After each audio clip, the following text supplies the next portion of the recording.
There are growing fears that the conflict in Syria will trigger an exodus of refugees across the country's borders. The head of the UN Human Rights Agency says Syria is now in a state of civil war. Syrians who've already fled the violence say they fear for the safety of relatives they've left behind. The ABC's Michael Vincent has spoken to some of them on the Syrian-Jordanian border. Syria is imploding. This video, purportedly shot in a town near the Turkish border, shows yet another civilian casualty. The UN is putting the number of dead at 4,000. I said this in August before the Security Council, that there's going to be a civil war. And at the moment, that's how I am characterizing this. The Free Syrian Army has now cut a deal with the main opposition group to protect civilians and not carry out attacks. But many Syrians can't stand it any longer. I'm 65 years old. I never expected to be a refugee.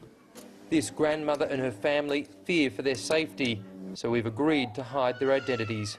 They fled to Jordan because of the horrors they've endured.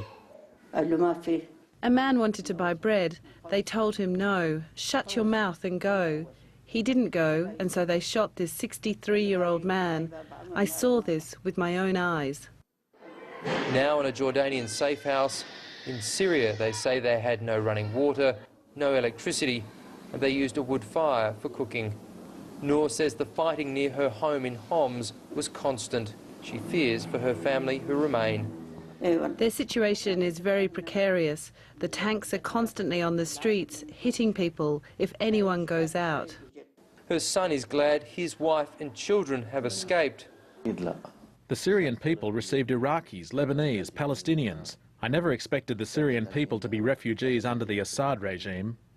The Jordanian government is now preparing camps for a massive influx of refugees. If the violence gets much worse in Syria, tens of thousands may come here seeking safe haven. Michael Vincent on the Jordanian-Syrian border for ABC News.